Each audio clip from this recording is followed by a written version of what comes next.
La file d'attente s'est considérablement rallongée avec un afflux de primo-vaccinants. Beaucoup de personnes sans rendez-vous ou inscrites à la dernière minute. C'est le cas de Marie, convaincue après le discours du président. Il y avait des réticences un petit peu, c'est toujours un sujet de débat dans la famille et du coup je pense que hier ça nous a secoué et on s'est dit qu'il fallait y aller.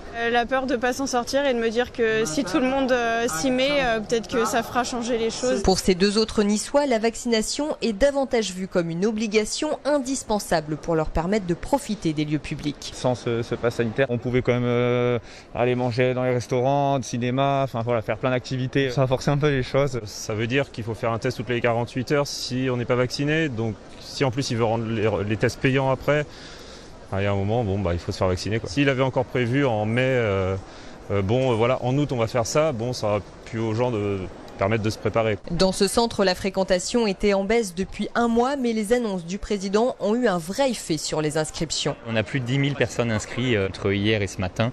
Peut-être qu'on est à 15 000 maintenant. Plus, ça n'arrête pas. Donc ça continue de s'inscrire sur la plateforme. Donc on augmente progressivement la capacité qui était un peu réduite parce qu'il n'y avait pas de demande. En fonction des prochains jours, plus d'une quarantaine d'infirmiers et une vingtaine de médecins pourront être mobilisés si besoin.